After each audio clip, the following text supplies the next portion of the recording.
성경 봉독입니다. 요한계시록 11장 1절에서 14절까지입니다. 다 같이 일어나셔서 교독하겠습니다. 저가 한 줄 읽으면 그 다음 줄 읽어주시길 바랍니다. 요한계시록 11장 1절에서 14절입니다. 저가 먼저 읽겠습니다. 또 그가 내게 지팡이 같은 갈대 하나를 주며 말하였다. 일어나 하나님의 성전과 제단과 그 안에서 예배하는 자들을 측량하되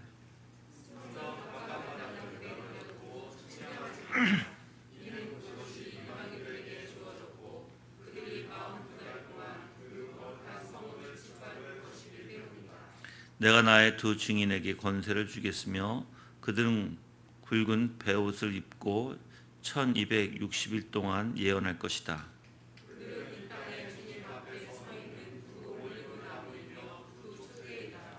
만일 누구든지 그들을 해하려 하면 불이 그들의 입에서 나와서 그들의 원수들을 삼켜버릴 것이며 누구든지 그들을 해하려 하면 반드시 이같이 죽임을 당할 것이다.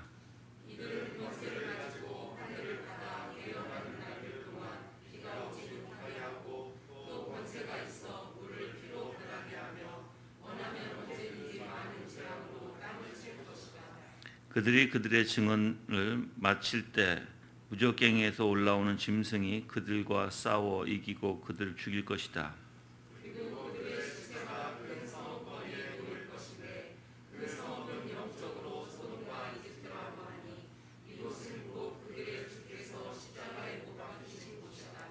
백성들과 족속들과 언어들과 나라들이 속한 자들이 그들의 시체를 3일 반 동안 볼 것이며 그들의 시체가 무덤에 장사되는 것을 허락하지 않을 것이다.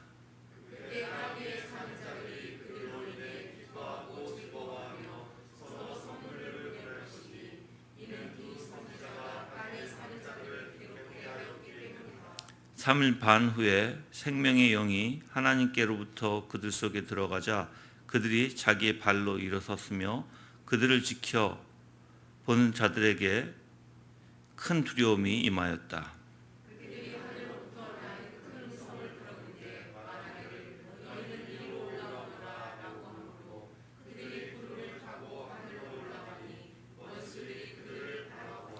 바로 그 시각에 큰 지진이 일어나 성읍의 10분의 1이 무너졌는데 그 지진으로 죽은 사람이 7,000명이었다. 남은 자들이 두려워하며 하나님께 영광을 돌렸다. 둘째 화는 지나갔으나 보아라 셋째 화가 곧 올 것이다. 아멘. 앉아주시길 바랍니다.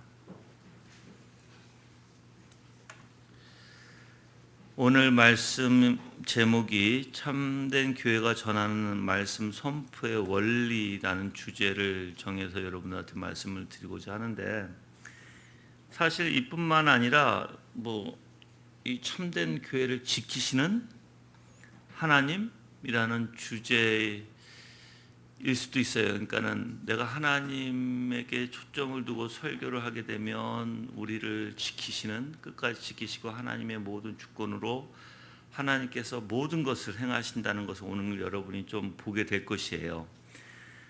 그래서 사실 오늘 이 말씀을 보면 1절서부터 지팡이 같은 갈대 하나를 주며 얘기하죠. 즉 측량하라는 것입니다. 그래서 1절과 2절은 측량에 대해서 나오고 3절에서 13절까지는 두 증인에 대한 상징을 다루고 있는 내용입니다. 우리가 이 앞에서 이제 둘째 화가 지나가고 셋째 화가 사실 이룰 것을 14절은 또한 얘기하고 있죠. 그리고 일곱째 천사가 부는 나팔 환상을 언급하는 것이 이제 15절에서 19절까지 구분됩니다. 자, 그러면 지금 이 1절과 2절은 오늘 말씀을 제가 드릴 서론에 불과해요. 서론에. 근데 이 서론이 여러분이 올바로 깨달아야 나머지 부분들을 잘 올바로 알 수가 있을 것 같아요. 사실 요한에게 준 이 지팡이 갈 때는요, 하나님의 성전과 제단과 그 안에 경배하는 자들을 청량하기 위한 것입니다.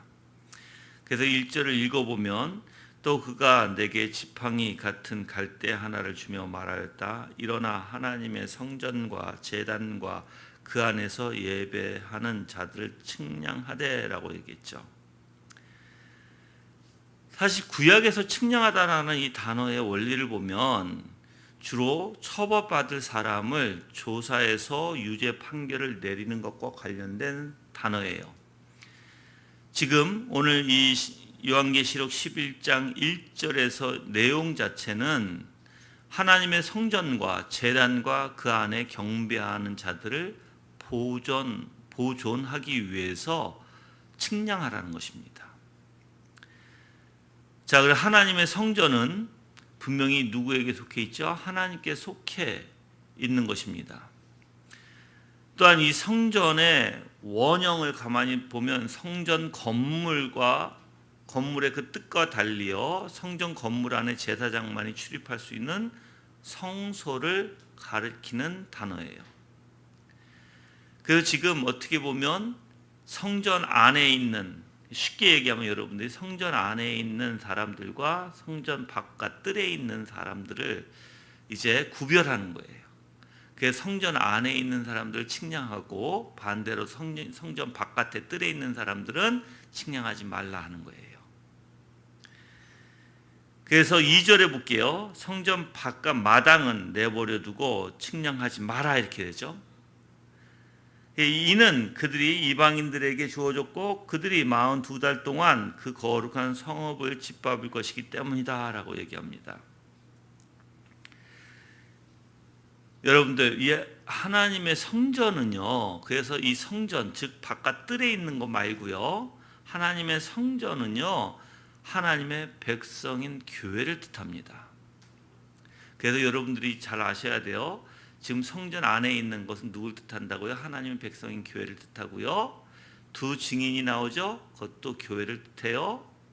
그리고 또한 4절에 두 올리브 나무이며 두 촛대다라고 얘기하죠? 이것도 교회를 상징합니다. 하나님이 지키시는 교회, 참된 교회.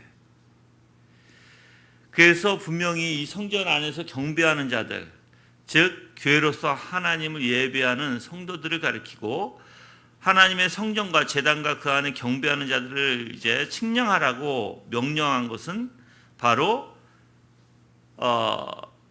즉 예배드리는 자들의 수를 세라는 것이에요. 왜 그럴까?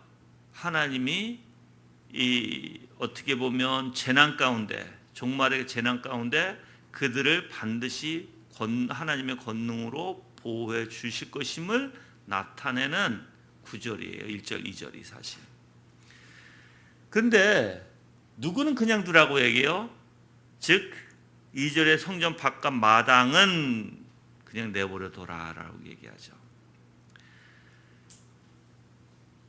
어떻게 보면 이 그냥 두라라는 표현이 던져버려라라는 표현이에요. 그 뜻 자체가 직역하게 되면, 그래서 성전 밖의 마당을 밖으로 던져버려라라는 뜻이 되는데, 성전 밖 마당을 측량하지 말고 밖으로 던져버리라고 하는 이 내용 자체가 비록 외적으로는 이제 교회에 속해 있을지라도 참된 성도가 아닌 자들을 지칭하고 또한 심판하는 상징으로 볼 수 있다는 것이에요.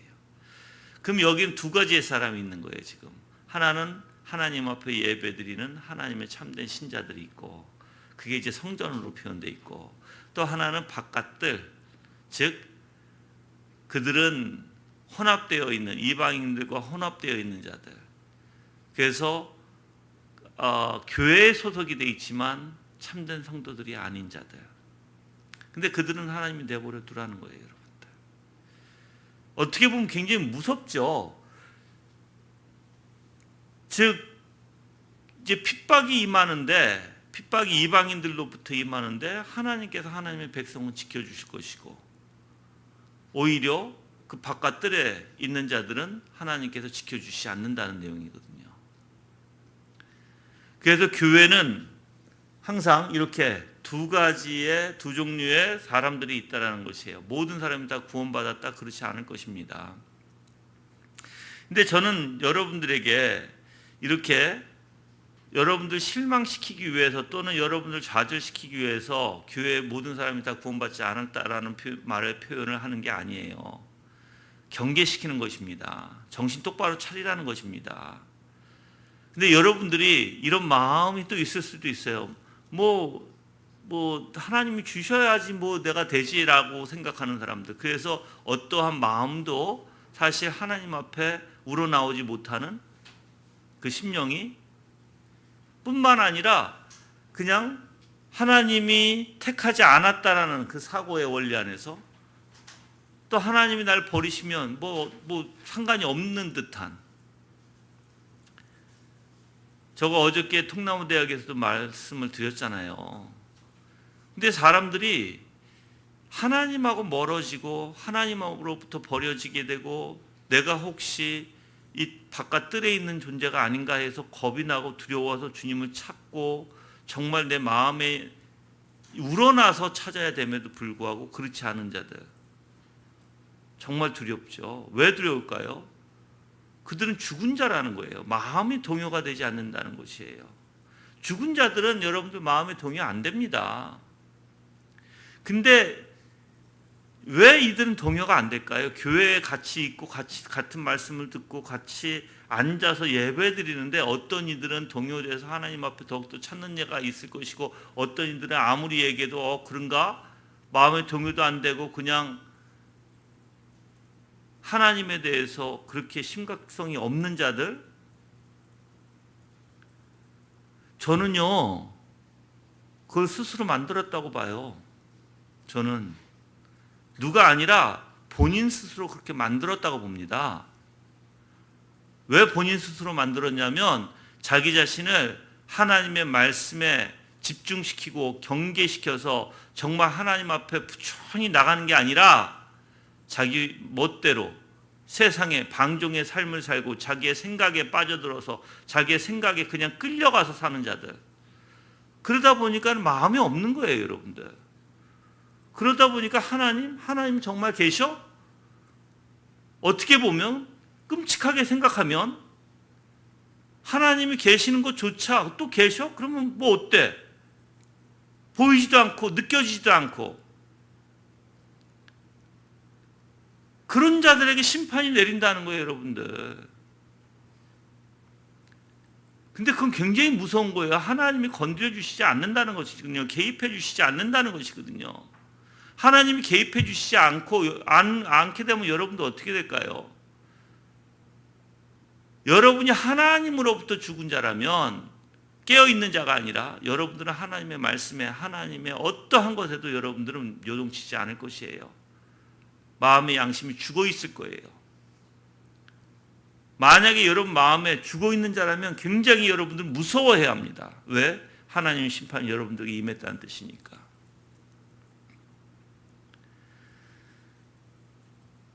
그래서 성전 밖 마당은 측량하지 말고 그냥 두라라고 그 이유를 잘 드러내는데 그 이유가 뭐냐면 성전 밖 마당은 측량하지 말고 그냥 두어야만 그 까닭이 하나님께서 그들을 이방인에게 주었기 때문이라는 것이에요.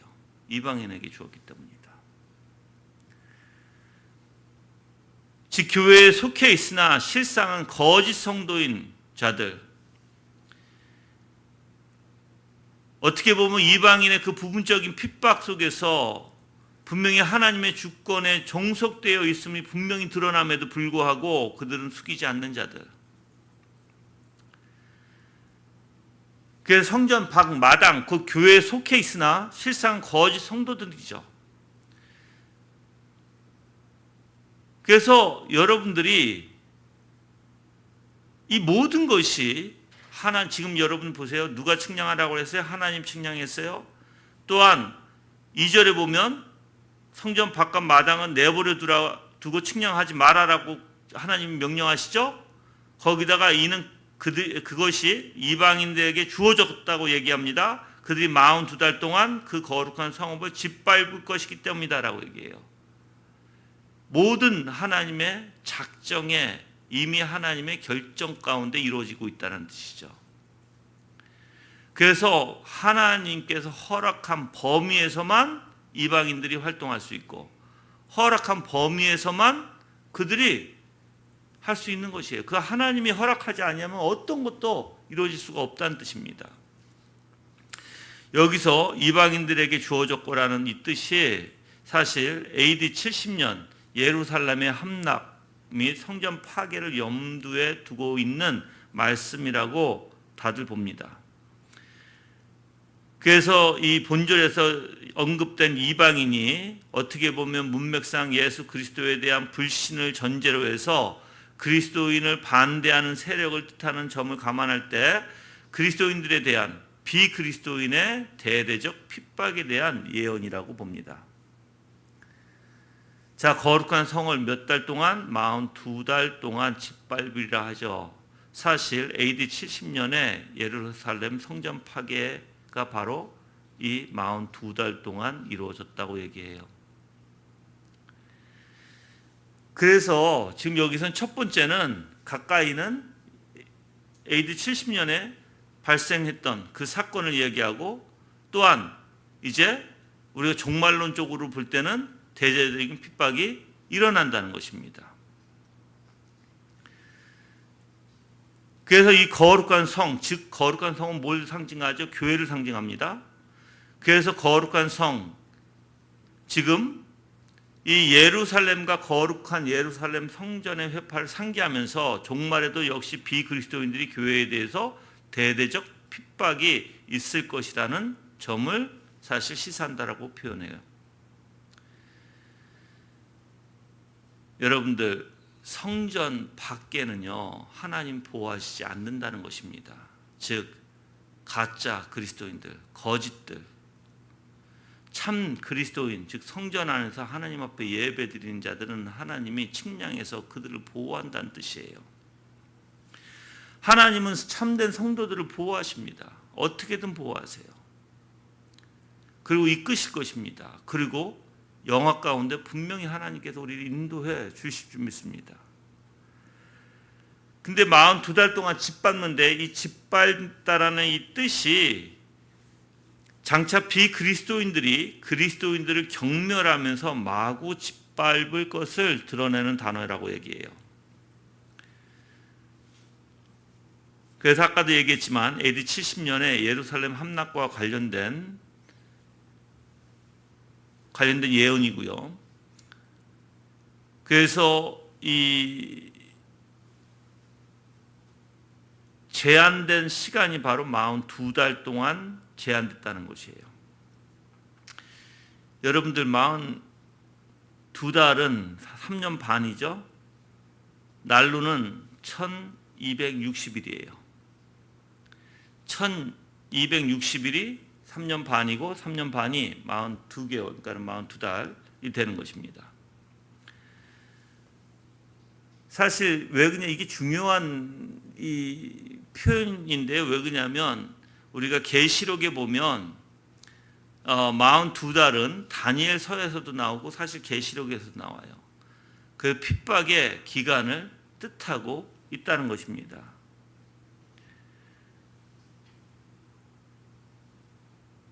자, 이 이방인들, 즉 악이 마음대로 활개치도록 하나님께서 얼마 동안 허락하신다? 42달 동안이에요.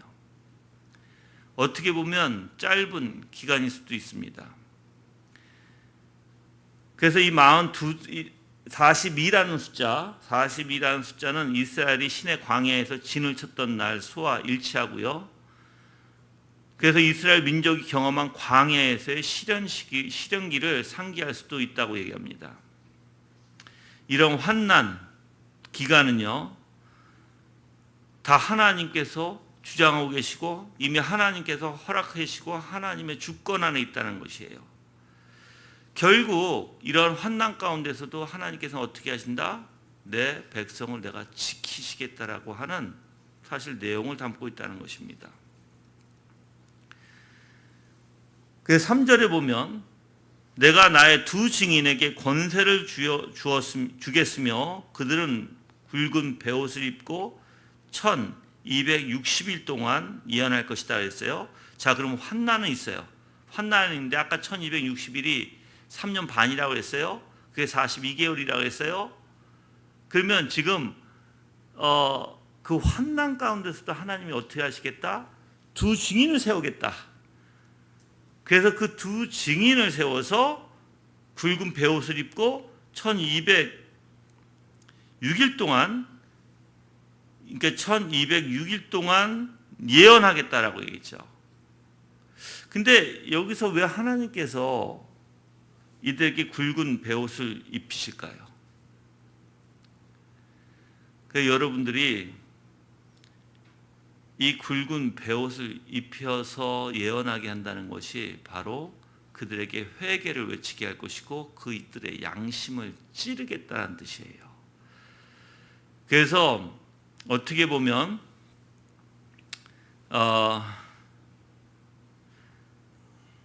이 하나님께서는 지금 핍박의 시대 가운데서도 하나님의 말씀이 끊이지 않게 분명히 외칠 수 있도록 교회를 세울 것이고, 그 교회, 즉 참된 교회는요, 즉 그들에게 아무리 핍박을 받을지라도 하나님의 권세를 줘서, 권능을 줘서 그들이 참된 진리를 외치게 하는데, 그 참된 진리가 그들의 양심을 찌르고 그들에게 회개를 외치게 하는 그러한 선포의 말씀이라는 것입니다. 저는 그래서 여러분들이 한번 생각해 보셨으면 좋겠어요. 교회라는 것은요, 죄인들에게 저는 여러분들이 저가 이제 염려하는 부분 중에 하나가 뭐냐면, 하나님의 자비와 사랑과 그 하나님의 아름다움을 선포할 때 겸손히 엎드려져서 정말 참된 은혜 가운데 나가서 주님을 붙드는 건 너무 좋겠죠. 그렇죠? 근데 반면에 희한한 현상이 하나 생긴다는 거예요. 반면에 어떤 현상이 생기냐면 그걸 남용하는 자들이 생긴다는 거예요. 오늘 오전에도 우리 이동훈 목사님 그 얘기를 했던 것 같은데, 즉 하나님의 자비에 대해서 사랑과 긍휼을 선포하잖아요. 그러면 죄인들은요, 찌르는 말은 싫어해요. 근데 분명히 여기서 베옷을 입고 1206일 동안 예언한다는 것은요, 그들에게 마음을 찔러서, 왜 베옷을 입어요 여러분들? 마음에 한탄하고 옷을 찢고 가슴을 칠 때 베옷을 입는 원리거든요, 유대인들이.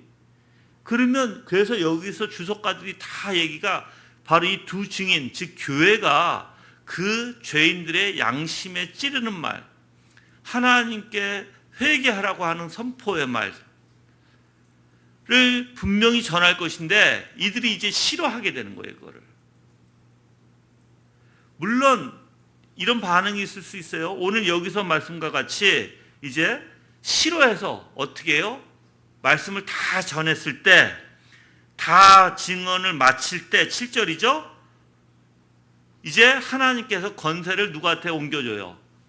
사탄의 배우, 그러니까 그 사탄 배후에 있는 그 사탄, 즉 믿지 않는 이방인들에게 그 악의 그 권세를 넘겨줘요. 그러니까 그들이 어떻게 해요? 이 두 증인을 죽여버려요. 듣고 싶지 않아서, 양심에 찔리고 힘드니까.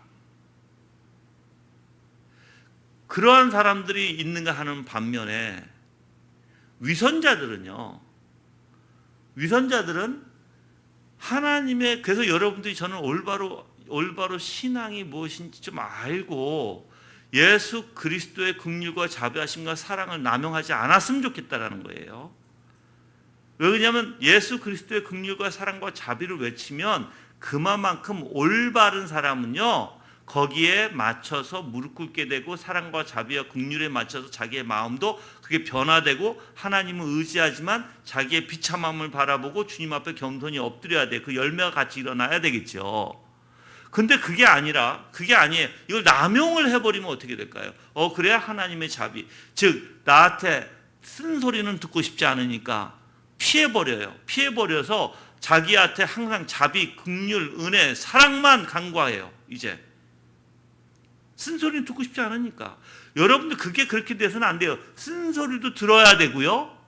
또한 자비와 사랑과 은혜와 하나님의 그러한 말씀도 들어야 돼요. 근데 이게 같이 공존해 있어야 된다는 거예요. 여러분들이 한번 이렇게 볼게요. 쓴소리 들을 때 여러분들 우리 아이들에게 이건 아이들에게 여러분들 시험하면 너무나 금방 드러나요. 어린 아이들에게 자 보세요. 아이들에게 계속 너 자비한 마음으로 사랑해야 되는 마음으로 내가 정말 그를 긍휼히 여기는 마음으로 그들을 사랑하잖아요. 우리 자식이니까. 그래서 소리 안 지르려고 하고 될수록 그들에게 자비롭게 은혜롭게 하려고 해요. 그들은 어떻게 하죠? 그런 부모를 남용합니다. 그런 부모를 남용해서 자기가 원하는 뜻대로 자기의 마음대로 오히려 더 소리를 지르고 더 그들이 오히려 부모를 더 대적하게 되고요. 그리고 조금이라도 그렇게 또 부모가 화를 내면 거봐 엄마 아빠는 사랑이 없잖아 이런 식으로 나오고요. 그러니까 그들은 남용하기 위해서 하나님의 자비와 사랑을 요구해요. 남용하기 위해서. 근데 여러분들 제가 얘기하지만 정말 여러분이 사랑과 자비와 긍휼의 말씀을 듣고 싶으세요? 그러면 거기에 딸린 열매도 같이 나타나야 돼요. 그것만 듣고 싶은 게 아니라 거기에 딸린 열매도 같이 나타나야 돼요. 근데 열매는 안 나타나고 만약에 내가 쓴소리 듣고 싶지 않아서 피하기만 원한다면 그 사람은 어떻게 되는지 아시죠? 죄는 마음대로 자기가 저질러요. 자기 멋대로 생활해요. 그러면서 다른 사람들에게 사랑. 왜 나한테 자꾸만 율법을 요구하고 왜 자꾸만 나한테 쓴소리를 하고 왜 자꾸만 나한테 그러한 질책만 해. 왜 나한테 정죄만 해. 근데 여러분들 간단히 생각해 보세요. 죄가 있는 곳에는 하나님의 말씀이 전하게 되면 기본적으로 정죄가 그냥 딸려 나오게 돼 있는 거예요. 그게 참된 진리예요, 여러분들. 죄가 있어요. 하나님의 말씀이 선포됐어요. 죄가 있는 곳에는 정죄가 있어요. 어떻게 없을 수 있어요? 어떻게? 죄가 있는 곳에는 정말 정죄밖에 없어요, 여러분들. 그 정죄를 왜 일으켜요? 돌아서라고 하는 거예요. 하나님께 돌아서서 하나님께 나아가고 하나님만 의지하라고 있는 거예요. 지금 이 참된 교회가 지금 믿지 않는 자들, 불신자들에게 회개를 외치고 그들의 죄를 경계시키고 그러니까 그들은 듣고 싶지 않은 거죠. 그래서 4절에서도 그들은 이 땅에 주님 앞에 서 있는이라고 해요. 두 올리브 나무이며 두 촛대이다. 이게 교회를 상징하는 거거든요. 두 증인, 두 올리브 나무, 두 촛대. 그래서 만일 5절에 누구든지 그들을 해하려 하면 불이 그들의 입에서 나와서 그들의 원수들을 삼켜버릴 것이며 누구든지 그들을 해하려 하면 반드시 같이 죽임을 당할 것이다 했어요. 하나님께서 누구에게 권능을 주세요? 교회에게 권능을 주신다는 거예요. 그래서 그 누구든지 대적하면 하나님께서 가만두지 않겠다는 뜻이에요. 이게 그들이 심판하겠다는 뜻이에요. 그만큼 교회의 권능의 말씀의 권능이 살아있을 때를 얘기하는 거예요, 여러분들. 그래서 하나님이 지키시는 교회는요, 말씀의 권능이 있고 말씀을 들을 때 정죄받을 수밖에 없다는 것이에요, 여러분들. 죄인들에게는. 제가 한 가지 물어볼게요. 이게 올바른 거예요. 여러분들이 죄에 대해서, 그러니까 율법의 기능의 원리 안에서 여러분이 율법을 들을 때 낮아져야 돼요. 그걸 듣고 싶어 하지 않는 게 아니라 낮아져야 돼요, 심령이. 겸손해져야 돼요. 그래서 내가 죄가 있나 돌아보고 내가 죄가 있으면 하나님 앞에 돌이켜야 되는 게 율법의 기능의 원리예요. 또한 하나님의 은혜의 말씀을 들으면 거기에는 뭐가 일어나야 돼요? 감사가 일어나야 돼요. 나 같은 죄인을 하나님께서 자비와 긍휼과 은혜로 보살펴 주시는 은혜에 감사해서, 내 감사하면 내가 교만해지나요? 아니에요. 감사하면 더 낮아지게 돼요. 감사하면 오히려 하나님의 사랑과 자비의 긍휼에 더 낮아지게 되고 하나님 우러러보게 되고 경외하게 돼요, 여러분들. 근데 여러분들이 그렇지 않고, 여러분들, 내가 얘기하잖아요. 누누이 얘기하잖아요. 내가 개를 빗대서 얘기를 하는 거예요. 왜 그러냐면 그게 요즘에 그런 프로그램 있잖아요. 개는 훌륭하다라는 프로그램서부터 여러 가지의 프로그램들이 있잖아요. 다 누가 잘못이라고 해요? 주인이 잘못이에요. 주인이 왜 잘못이에요? 주인이 개를 개같이 키우지 않는 거예요. 주인이 개를 사람처럼 대하는 거예요. 그러니까 개는 어때요? 자기가 기고만장해지죠. 똑같아요. 그게 다르지 않아요. 여러분들이 하나님의 은혜만, 사랑만, 자비만, 긍휼만 추구하신다면, 그래서 그것만 남용하고 계신다면 여러분들은 하나님의 심판을 받을 수밖에 없을 거예요. 참된 교회는 그러지 않아요. 참된 교회는 하나님 앞에 겸손히 엎드릴 것이에요. 율법을 들어도 겸손히 엎드릴 것이고, 주님의 사랑과 긍휼과 자비하심을 들어도 하나님 앞에 감사함으로 겸손히 엎드릴 것이에요. 그게 참된 교회가 하는 일이에요, 여러분들.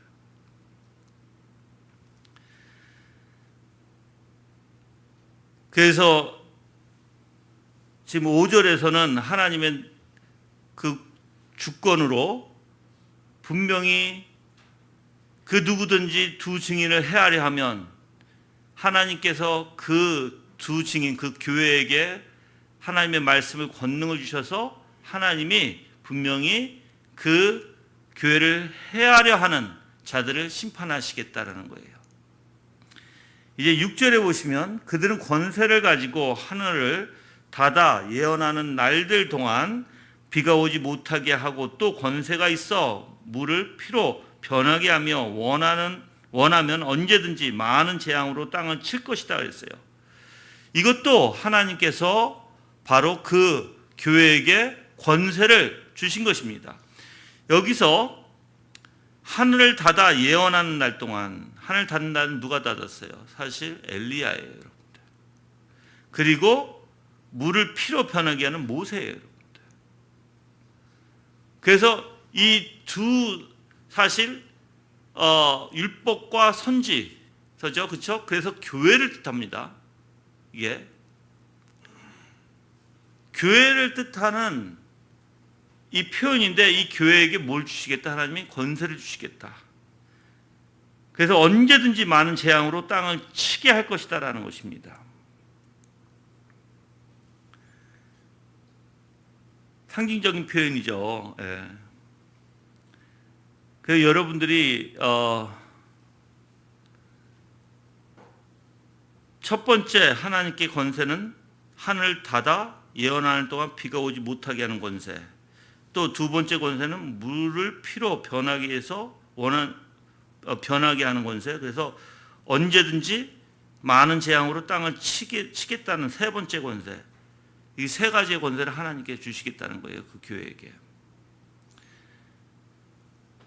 그 여러분들, 하나님의 교회는요, 하나님의 권세로부터 말씀을 선포하게 돼 있는 거예요, 여러분들. 그래서 그 누구든지 하나님의 말씀에 대적하면 살아남을 자가 없어요.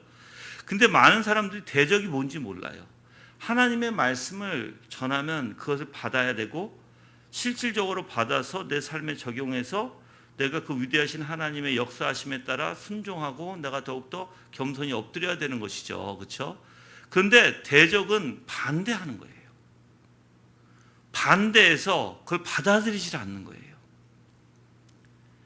제가 요즘에 그 아브레겔이라는 네덜란드 신학자의 글을 제가 좀 읽으면서 느끼는 게, 여러분들 성령 회방죄를 하지 말아야 되겠죠, 그렇죠? 근데 성령 회방죄 중에 여러 가지 중에 그 하나가 바로 하나님을 말씀을 대적하는 자예요. 즉 목사를 직접 대적하는 자, 또는 목사가 전하는 말씀에 대해서 반대하고, 그것을 물론 올바른 진리 가지고 반대하면 되는데 그게 아니라 자기의 생각과 자기의 기준을 가지고 자기의 사고에서 반대를 하게 돼요. 자기의 경험에 따라. 근데 저는 그런 사람들이 많다고 보거든요. 여러분들이 저가 한 가지, 마음이 정결한 자는 하나님을 볼 것이라고 얘기했죠. 여러분이 정말 하나님을 깨닫고 하나님의 일들을 정말 목격하고 여러분들이 정말 그 섭리 가운데 하나님의 역사하심을 보려면, 그래서 여러분들이 감동과 은혜 가운데 살아가려면 여러분의 마음이 어때야 되는 줄 아세요? 정말 정결해야 돼요. 근데 이것저것 불평 속에서, 이것저것 다 우리가 얘기하면, 영어로 얘기하면 doubt, 의심 속에서 여러분이 그렇게 말씀을 듣고 그렇게 신앙생활하고 그러한 사고와 그러한 마음, 그러니까 다윗이라는 불평과 또한 의심 속에서 여러분들이 그런 사고를 가지고 예배드린다고 해도 하나님께서 여러분이 기뻐하시겠어요? 기뻐하지 않아요, 여러분들. 믿음은 그게 아니거든요. 내가 분명히 얘기하지만 여러분들이 하나님하고 멀어지는 이유가 있어요. 하나님으로부터 여러분들이 정말 하나님에 대해서 깨닫지 못하는 이유가 여러분 안에 있다고요. 근데 그게 다 그러니까는 장애물 요소예요, 다 우리에게. 내 마음이 정결하지 못해서, 내 마음이 온통 악으로 부정적인 생각으로, 또 하나님보다, 그래서 항상 우리는 이렇게 생각하시면 돼요. 정말 하나님의 것이냐 아니면 이 세상의 것이냐, 이거를 항상 선택의 기로에 있어요. 근데 생각해 보세요. 내 사고에 갇혀서 내 마음에서 나오는 거는, 우러러 나오는 거는 아무것도 좋을 게 하나도 없는데, 근데 내 안에서 주장하고 있는 걸 다 믿어버려, 우리는. 그게 사실인지. 그래서 하나님의 것보다는 오히려 그걸 쫓아가. 절대 은혜 받을 수 없어요, 여러분들. 내가 얘기하지만 여러분들이 이제, 저는 경험해서 나오는 거예요. 여러분들에게 분명히 내 마음속에서 어떤 것도 하나님이 기뻐하시는 게 있지 아니하면 여러분들 점점 하나님하고 멀어지게 되고, 내 마음이 점점 완악하게 되고 딱딱하게 되고 굳어지게 되고, 하나님의 은혜가 옛날에 흘렸던 감동으로 항상 하나님의 말씀의 깨달음으로 하나님 앞에 엎드리는 것이 아니라 그게 싹 없어져 버려요. 왜요? 하나님의 것을 택한 게 아니라 하나님의 그 가치 있는 것, 하나님의 무한 가치 속에서 그 위대하신 하나님을 선택한 게 아니라 여러분은 뭘 선택했어요? 여러분의 안에 자신의 것을 선택해 버리는 거예요. 그럴 때 여러분들은 점점 막히기 시작하는 거예요. 막히기 시작해요. 하나님이 여러분들에게 깨달음을 주시지 않아요. 그래서 정결한 자가 돼야 돼요. 정결한 자는요, 항상 하나님 앞에 내 생각과 마음을 다 열어놓고요, 무조건 하나님의 것이라면 다 예수가 아멘 해야 되는 거예요. 그리고 내가 거기에 순종하고자 하는 마음도 있어야 되는 거예요. 근데 이래서 잘라버리고 저래서 잘라버리고 뭐해서 잘라버리고, 그래서 저가 절대 하지 않는 일이 하나 있어요. 하나님의 섭리 가운데 주어지는 일, 내 의미적으로 자르지 않으려고 해요, 저는. 왜 그런지 아세요? 내 의미적으로 그 잘라버렸다가는 잘못하면 내가 하나님을 쫓아가서 하나님의 은혜 가운데 하나님이 주시고자 하시는 것을 내가 스스로 막아버리고 스스로 잘라버리게 돼요. 그거. 즉 내 선택이 내가 불편해서, 어려워서, 혼란스러워서 다 선택이 뭐예요? 하나님의 것을 선택하는 게 아니라, 그렇게 되면 이제 내 중심 쪽에서 내가 보기 좋을 때 선택하게 돼요, 이제. 그게 죽음의 길이에요, 여러분들. 그게 하나님과의 막히는 길이라고요. 여기는 분명히 두 가지가 나눠져요. 이 두 증인은, 교회는요, 참된 진리를 선포하고, 그래서 그 믿지 않는 자들의 양심을 치기 시작하고, 그래서 그들이 듣고 싶지 하지 않아도 하나님께서 그 권세를 주셔서 그들에게 계속해서 말씀을 전하게 되는 거예요. 언제까지? 마칠 때까지. 다 마칩니다. 7절에 이제 들어가서 보시면 그들이 그들의 증언을 마칠 때 그랬어요. 하나님께서 마치게끔 인도하세요. 끝까지 그들이 다 증언을 마치게끔 하신다는 거예요, 여러분들. 그러고 나서 이제 어떻게 합니까? 무적갱이에서 올라오는 짐승이 그들과 싸워 이기고 그들을 죽일 것이다 했어요. 이제 악에게 권세를 넘겨주는 거예요. 그것도 잠시 동안. 자, 그들을 죽입니다. 자, 비참하게 만드는 거예요. 창피하게 만드는 거예요. 그 8절에 그리고 그들의 시체가 큰 성읍거리에 놓일 것인데 그 성읍은 영적으로 소돔과 이집트라고 하니 이곳은 곧 그들의 주께서 십자가에 못 박히신 곳이다 했어요. 여러분들, 지금 이 두 증인을 교회를 누구하고 비교해요? 그리스도와 비교하는 거예요. 그리스도께서 십자가에서 죽으셨듯이 이방인의 손에 똑같이 지금 이 교회도 이방인의 손에 죽을 것을 뜻하는 것입니다.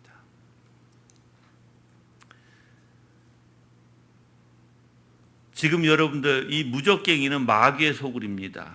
그래서 교회로 상징되는 이 두 증인을 핍박하고 사지로 내몰 수 있는 권세를 이제 하나님께서 이제 마귀적 세력에게 이제 주시겠다라는 거예요. 그래서 그들이 전쟁을 일으키고 그들 죽입니다. 이 분쟁이 이제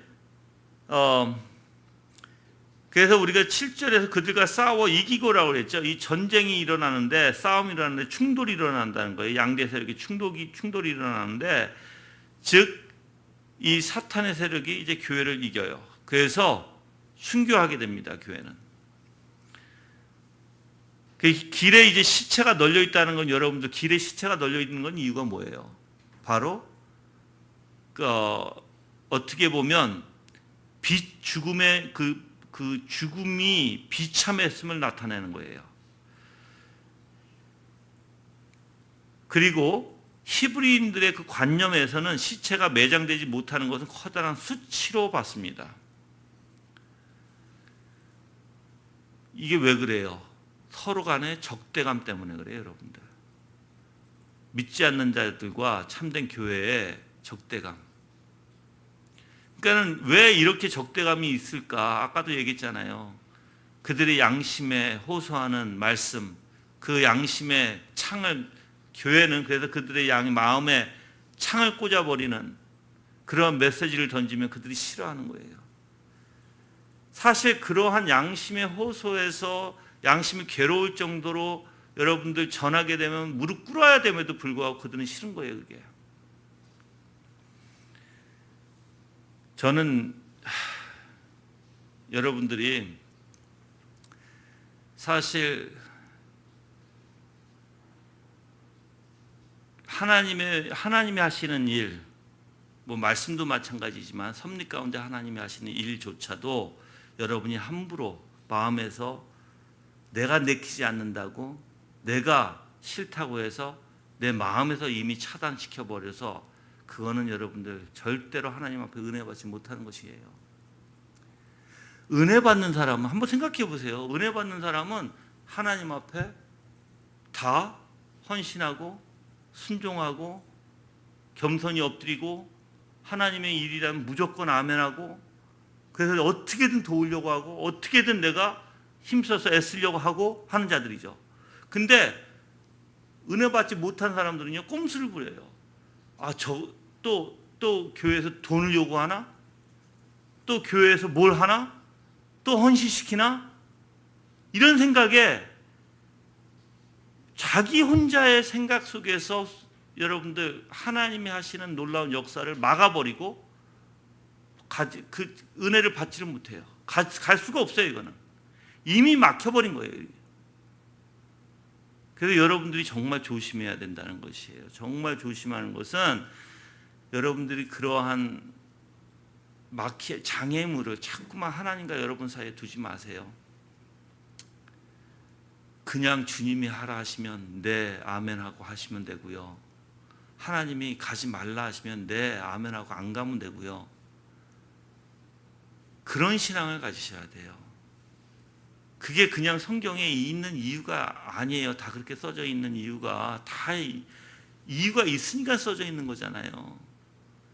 여러분들 불기둥과 구름기둥으로 인도하실 때 천막을 치고 또한 쳤다가 갰다가 계속 따라가야 되잖아요. 그럴 때 여러분 생각이 많아 봐. 왜 나를 또 이렇게 시켜? 왜 금방 걷었다가 또 왜 금방 또 피게 해? 또 금방 피었다가 왜 또 걷게 해? 천막을. 불평불만을 여러분이 가지고 있으면 따라가는 길도 힘들고요.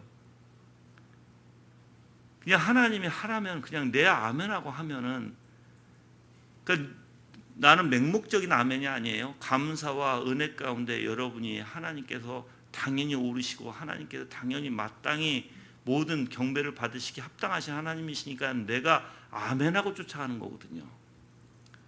근데 여러분이 하나님에 대해서 하나님 여러분의 기준에서 이미 벌써 다 판단하려고 해. 이거 옳고 저거 싫고 이거는 아니고 저거는 아니고, 이 말씀에서 기준이 아니라 여러분 생각에서 여러분 안에서 나오는 여러분의 중심에서 이미 여러분이 하나님에 대해서 여러분 다 결정해. 그래서 내가 여러분들에게 뭐까지 하지 말라고 그래요. 회사를 함부로 그만두지 말라고 얘기하잖아요. 왜 내가 함부로 그만두지 못하게 해요? 여러분이 좋을 때는 이 회사 들어가서 열심히 들어갈 때는 그게 아니고 열심히 무엇을 그 회사가 날 시킬지라도 난 열심히 하겠다는 마음으로 들어갔는데 막상 이 일시 저 일 시키고 힘들면 이제 나중엔 짜증이 나면서 그 회사로부터 나오기를 원해. 그러면 들어가는 것도 내 마음이고 나오는 것도 내 마음이에요? 그렇지 못하게 제가 얘기하잖아요. 왜 그걸 못하게 해요? 섭리 가운데 분명히 하나님의 뜻이 있을 것인데 여러분이 멋대로 내가 안 하고 기고 여러분이 다 결정해버려. 분명 하나님의 뜻이 있을 건데 그게 하나님하고 점점 막히는 길이라는 거예요. 그런 일들이. 그래서 저는 어떻게 보면 참 사람들이 답답해서 하나님하고 잔뜩 막힌 일만 만들어. 잔뜩 스스로 만들어. 여러분들 이거 절대 하지 마세요. 하나님의 귀함을 알면요, 이 세상에 어떤 것이라도 하나님을 알아가는 일, 하나님을 닮는 일, 내가 하나님을 배우는 일, 내가 하나님의 나라의 것을 취하는 일에 절대 어떤 것도 다른 걸 선택하지 마세요. 이게 가장 우선이에요. 하나님의 것이. 만약에 여러분들이 생각 속에서 이래서 저래서 이 핑계 저 핑계 다 여러분이 어떤 상황 가운데 여러분의 판단하에 만약에 여러분이 잘못 선택하시기 시작하면 하나님보다, 하나님 알아가는 것보다, 하나님의 일보다 분명히 여러분들은 하나님하고 멀어질 수밖에 없습니다. 멀어진다는 것은 기본이에요. 마음부터 없어져요. 내가 여러분들에게 솔직히 얘기할게요. 내가 보는 우리 성도들, 코로나로 인해서 교회 자주 못 오니까 교회 못 오는 것에 물론 이제 점점 익숙해져요. 교회 오는 게 점점 좀 뭐랄까 귀찮음이 돼요. 그러면서 생각에 그냥 뭐 녹화된 거 녹음을 들으면 되겠지라고 생각을 해요. 그래서 그들은 교회 오는 것보다 그냥 녹음을 듣는 게 좋고 말씀 묵상하는 것보다 그냥 녹음을 들으면 되고, 그래서 말씀으로 가지도 않고 그냥 틀어놓고 그냥 듣는데 자기의 만족감을 느껴버려요. 그러면서 본인은 하고 있다라는 거예요. 절대 하나님 앞에 은혜 못 받아요. 은혜 받는 마음은요, 계속적으로 주님을 추구하는 마음이에요. 계속적으로 천국을 침노하는 마음이 돼야 되는데, 그래서 하나님의 것이라면 어떻게든 해야 하려고 하고 어떻게든 절대 그 무엇도 하나님과 관계 안에서 중간에 그 무엇도 두면 안 되는데, 그들은 중간에 하나님을 선택하기보다는 항상 자기 멋대로 자기 기준에서 이 세상적인 것을 선택해요. 그러니까 자기의 생각을 선택한다는 거예요. 자기 생각이 맞으니까. 자, 그런 원리가 되면요, 첫 번째 일어나는 현상들이 하나 있어요. 이제 교회에 그렇게 오지 않아도 별 마음이 양심이 꺼리지가 않아요. 그리고 점점 말씀으로도 감동이 없어요. 쉽게 얘기하면 여러분이 이해할 수 있도록. 그리고 그냥 교회 와서 그냥 앉아 있고 그냥 교회에 와서 예배 드리면 이제 그만이에요. 이제 절대로 은혜 못 받습니다, 여러분들. 은혜 받는 심령들은 안 그래요.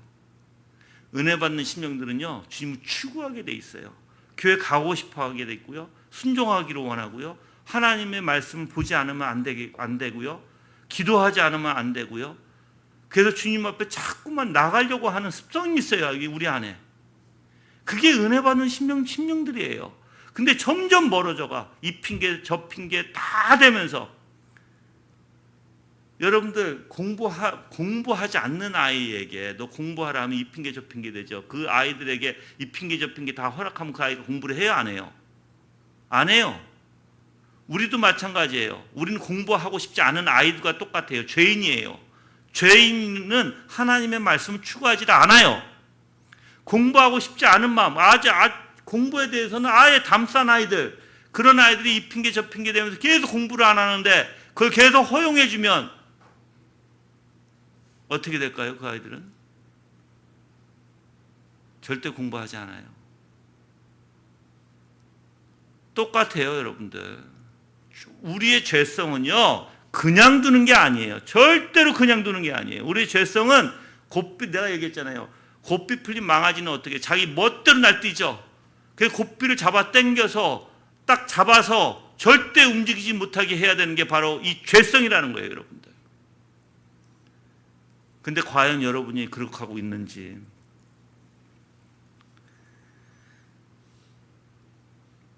우리가 8절에서 그래서 이 큰 성읍거리에 이 시체가 큰 성읍거리에 놓이는데, 이 큰 성읍이라는 것은 한때 예루살렘으로 이제 상징되기도 했죠. 그래서 이제 문명으로 모든 문명의 상징, 그래서 사탄적인 로마의 권세의 지배적인 도성을 뜻한다고 얘기해요. 그만큼 그들의 활성화 있고 그만큼 큰 성장을 이루었다는 뜻이겠죠. 그래서 하나님의 신실한 교회를 상징하는 이 두 증인의 죽음이 철저하게 세상에서 이제 배척당하는 바로 예수 그리스도의 죽음을 본받고 있음을 사실 8절에서는 얘기해요. 9절에서는 백성들과 족속들과 언어들과 나라들에 속한 자들이 그들의 시체를 3일 반 동안 볼 것이며, 그냥 길거리에 둔다는 거예요. 수치스럽게 그들의 시체가 무덤에 장사되는 것을 허락하지 않을 것이다 그랬어요. 무덤에 허락하지 않을 것이다. 그래서 어떻게 보면 시체를 매장하지 않고 방치하는 것, 그래서 이 수치스럽고 비참하게 보이게 하는 거예요. 즉 이 세상은, 믿지 않는 자들은 교회에게 복수를 하는 거예요. 복수. 네. 그래서 이 두 증인 교회는 비참하고 치욕스러운 시선을 견뎌야 하는 시기가 바로 여기서 3일 반 동안이라는 것입니다. 그래서 두 증인, 즉 교회를 조롱하며 구경하는 이들은 이제 3일 반 동안 이제 시체를 방치해서 무덤에 장사하지 못하게 하는데요. 자, 의도적이고 고의적이죠. 이 교회를, 두 증인을 시체를 장사하지 못하게 하는 것은요, 그렇죠? 자, 그러면 왜 이렇게 이런 일이 일어나는가? 왜 이들이 이렇게 악한가 보면, 두 증인에 대한 자신들의 승리를 더욱더 과시하려고 한다는 거예요. 내가 이겼어 라고 하는. 그래서 두 증인의 죽음을 애도하기는커녕 죽은 자를 더욱 심하게 모독하려는 의도가 있고요. 그리고 이 자기네가 자기의 그 승리를 이제 과시하려고 하는 의도 속에서 나타나는 일들이 있습니다. 뭐냐면 10절이에요. 그때 땅 위에 사는 자들이 그들로 인해 기뻐하고 즐거워하며 서로 선물들을 보낼 것이니라고 얘기하죠. 서로 이제 어떻게 보면 자찬하는 거예요. 자찬. 서로가 기뻐하며 이게 사실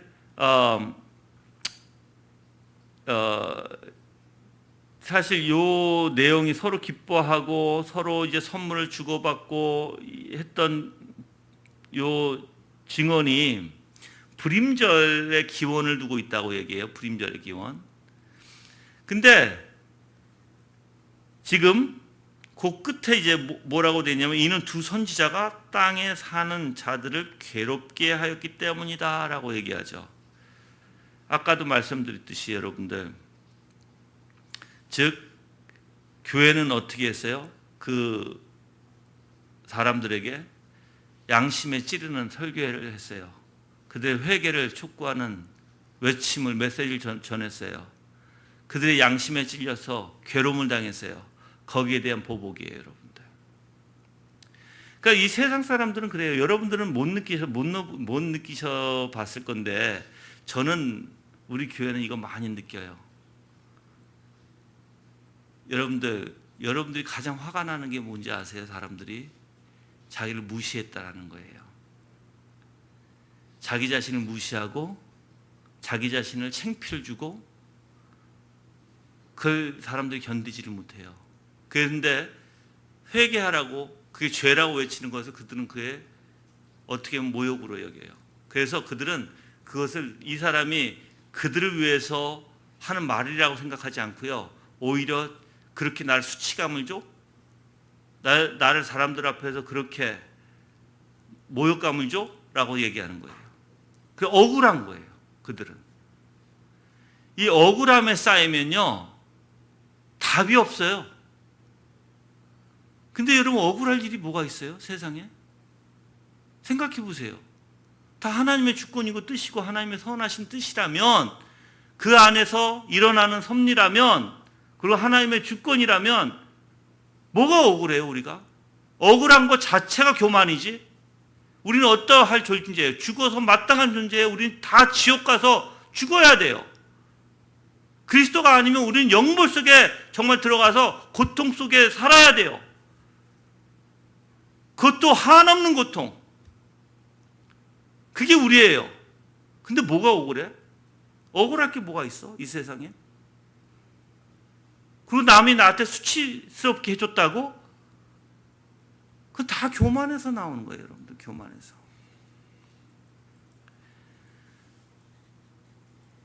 그래서 지금 이들이 자기 자신들을 괴롭게 했기 때문에 이렇게 아까도 얘기했지만 시체를 매장하지도 않고 오히려 3일 반 동안 그 시체를 두면서 시체를 무덤에 장사되는 것을 허락지 아니하는 이런 일들을 서슴지 않고 그들은 하고 있다는 것이에요. 근데 하나님께서 가만두지 않죠, 이들을. 잠시 그 죄의 권세에 그냥 허용하셨을 뿐이에요. 11절에 3일 반 후에 생명의 영이 하나님께로부터 그들 속에 들어가자 그들이 자기의 발로 일어섰으며 그들은 지켜본 사람들의 큰 두려움이 임하였다라고 얘기하죠. 이제 하나님께서 다시 부활시키는 거예요. 바로 예수 그리스도를 또한 상징하는 것입니다. 교회와 예수 그리스도. 여러분들 여기서 부활시켰다는 것은 하나님의 주권적 권능이죠. 그 주권적 권능이 교회를 지키시고 분명히 다시 살리실 때 이들은 어떻게 두려워한다 그래서 두려워한다. 큰 두려움이 임하게 되고 12절에 그들이 하늘로부터 나는 큰 음성을 들었는데 말하기를 너희는 이리로 올라오라. 재림이에요. 그래서 그들이 구름을 타고 하늘로 올라가니 원수들이 그들을 바라보았다 그랬어요.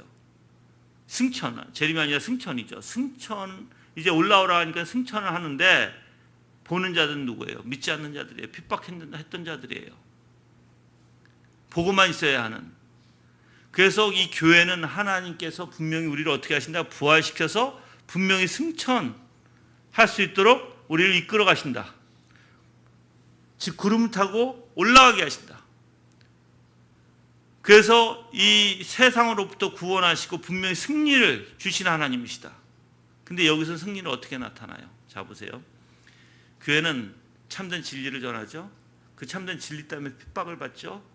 이제 근데 핍박 받으면서도 강력한 권세를 당분간 지어요. 근데 결국은 다 그 사명을 마쳤을 때 하나님이 이제 사탄에게 권세를 넘겨줘요. 그래서 이 교회가 이제 핍박받고 죽어요. 자, 죽으면서도 하나님이 어떻게 하세요? 부활시키세요. 이게 하나님의 보호하심이에요, 여러분들. 여러분 생각에 하나님께서 나를 죽이지 않겠지, 하나님께서 나를 어렵게 안 하시겠지, 이게 보호가 아니라, 보호는 하나님 일을 다 마치게 하시는 일과, 다 마쳤음에도 불구하고 분명히 그 핍박 속에서 죽을 수 있어요, 우리가. 그렇지만 하나님이 어떻게 하신다? 다시 우리를 부활시켜서 우리를 승천하게 하신다. 이게 하나님의 보호하심이에요. 그 누구도 건드릴 수 없는 하나님의 보호하심.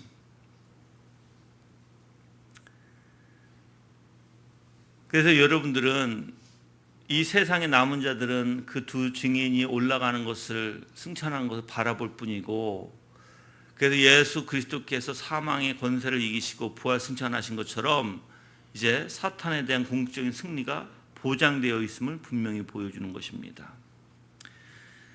그때 이제 그 시각에 큰 지진이 일어나 성읍의 10분의 1이 무너졌는데, 그 지진으로 죽은 사람이 7,000명이었다. 남은 자들이 두려워하며 하나님께 영광을 돌렸다. 여기서 하나님의 자비가 드러나요. 다 죽이지 않죠. 10분의 1이에요. 무슨 뜻이에요? 아직까지 회개의 기회를 주는 거예요, 이 세상 사람들에게. 그래서 하나님의 자비를 통해서 하나님께서 다 죽이지 아니하시고, 그 작은 포션, 그러니까 작은 부분을 하나님께서 심판하시면서 어떻게 하십니까? 나머지들을 회개시켜 주시려고 하는 그런 하나님의 자비와 긍휼을 볼 수 있어요. 그래서 그들이 어떻게 했어요? 두려워해서, 남은 자들이 두려워해서 하나님께 영광을 돌렸다라고 얘기합니다. 이거는 약간 주석마다 좀 차이가 있어요. 핸드릭슨 주석은 뭐라고 표현하냐면, 이거는 참된 회개의 두려움이 아니다라고 얘기해요. 참된 회개의 두려움이 아니다. 그래서 느부갓네살 얘기하죠. 그도 하나님을 두려워했어요, 여러분들. 그래서 하나님 찬양했어요, 여러분들. 그렇다고 그가 성경에서 참된 회개 구원받았다는 소리를 안 해요. 또 어떤 이들은 부분적으로 참된 회개를 했다라고 표현해요. 부분적으로. 예. 그런 해석들이 있다는 거 여러분이 아시고, 근데 저는 사실 핸드릭슨 쪽이 더 맞다고 생각하는 이유 중에 하나예요. 왜 그러냐면 바로 14절에 그 남은 자들에게 또 이제 둘째 화는 지나갔으나 보라 셋째 화가 곧 올 것이다 라고 선포하고 있기 때문에 그래요. 예. 여러분들이 하나님을 믿지 아니하고 여러분의 멋대로 신앙생활 하려면 하나님의 진노밖에 없어요. 제가 분명히 얘기하지만, 내가 한번 우리 좀 솔직해졌으면 좋겠어요. 여러분의 멋대로 하는 게 신앙이에요? 여러분의 기준에서, 여러분의 생각에서, 여러분의 중심에서 여러분이 원하는 대로 여러분이 마음대로 하는 게 그게 신앙입니까? 그거 신앙 아니에요. 그건 거짓이에요. 가짜예요. 그냥 몸만 왔다 갔다 교회를 다닐 뿐이에요. 하나님 믿는 사람들은 그렇지 않아요. 하나님을 믿는 사람들은요, 하나님의 역사 하나하나 다 하나님 앞에 맡길 줄 알고요. 내가 뭐가 됐든 하나님이 참되시니까 내가 무엇이 됐든 내가 하나님 앞에 무릎 꿇고 하나님 앞에 순종하고 내 목숨까지 내놓는 게 그게 신앙의 원리예요. 이거 하면 내가 죽을 것 같고, 저거 하면 내가 힘들 것 같고, 이거 하면 내가 속는 것 같고, 그런 기분 속에서 다 여러분이 다 잣대를 대고 여러분 마음대로, 여러분이 원하는 대로, 여러분의 사실 어떻게 보면 중심 가운데, 여러분의 생각 가운데 모든 것을 여러분이 다 측량하고 다 잰다면 그게 무슨 신앙이 되겠냐고요, 그게. 근데 내가 볼 때는 우리 교인들이 상당히 많은 사람들이 아직까지 그러고 있어. 정말 하나님의 말씀에, 하나님의 역사에 하나님의 것이라면 아멘하고 올바른 길로 내 생각과 내 마음이 정말 올바른 진리 안에서 쫓아가야 되는데, 그게 아니라 뭐든지 재는 사람들이 있어요. 자기의 이성을 믿고. 여러분들, 자기의 생각과 자기의 이성을 믿는 사람은요, 그 안에서 나올 게 좋을 게 하나도 없어요. 다 부패되고 썩어 있고 냄새 나는 것뿐이에요, 여러분들. 그런데 그게 최고라고 생각하는 거예요, 이들은. 그래서 그렇게 따라가요. 그러면서 자기는 좋은 신앙을 가지고 있다라고 생각합니다. 거짓말이에요. 그들이 다 가짜예요. 그들이 다. 바깥에 뜰에 앉아 있는 자들이에요. 하나님 그들 지키지 않아요, 여러분들. 지키는 자는 금방 알아요. 어떻게 하는 줄 아세요? 예수 그리스도의 형상을 닮아요. 아, 하나님 날 지키고 계시다. 그리스도의 형상을 닮게 되고요. 내가 계속해서 그리스도를 쫓게 되고요. 그리스도의 마음으로 가게 되고요. 그래서 어떤 것보다 내 환경이나 내 안에서 지금 나를 속닥속닥 대어서 나를 거짓으로 몰고 가려고 하는 그것을 택하지 않아요. 그들은 참된 진리를 깨닫고 진리를 선포해요. 여러분들 저라고 그러지 않을 것 같아요. 저라고 여러분들 우리는 다 인간들이 피해의식 속에서 편견 또는 뭐 어느 정도의 선입감 속에서 다 어느 정도의 우리가 다 그런 증상들이 있어요. 편집증 증상도 있고 강박증 증상도 있고 우리가 어느 정도 다. 근데 여러분들 생각해 보세요. 저라고 그게 없겠냐고요. 어떤 사건들이 일어나면 아 이렇겠지 저렇겠지 하고 혼자 생각하는 일이 없겠냐고요. 있어요 저도. 근데 저는 그거 안 따라가요. 그거 따라가면 죽으니까. 그거 따라가다가는 절대로 하나님 앞에 올바로 쓸 수 없으니까. 그럼 저는 생각해요. 그러면 예수님의 생각과 마음과 예수님이셨으면 어떻게 하셨을까? 이렇게 재고 이렇게 생각하고 이렇게 내 생각 속에서 파묻혀서 이렇게 하셨을까? 아니면 오직 하나님의 뜻에 하나님의 모든 선하시고 모든 주권에 자기 자신을 맡기셨을까? 여러분들 우리는 다 어느 정도 그런 증상들이 있어요. 근데 그것을 믿고 쫓아가서는 안 돼요. 여러분들이 그걸 믿고 쫓아가다가는 여러분들이 큰일 납니다. 진짜 큰일 나요. 그래서 어떤 사람들은 자꾸만 다른 사람들이 나를 욕하는 것 같아서 그 사람들하고 상대를 못해요. 그러다 보면 어떻게 나중에 공황장애 와요. 여러분들. 그래서 근데 왜? 그걸 믿어버리니까. 저 사람들이 나에 말하는 것 같아. 저 사람들이 나한테 뭐라고 하는 거 속닥대는 것 같아. 그걸 믿어버리니까. 근데 그걸 왜 믿냐고요. 또 어떻게 보면 내 편견뿐만 아니라 우리 마음속에 어떠한 불평도 있죠. 그런 거 믿어버려요.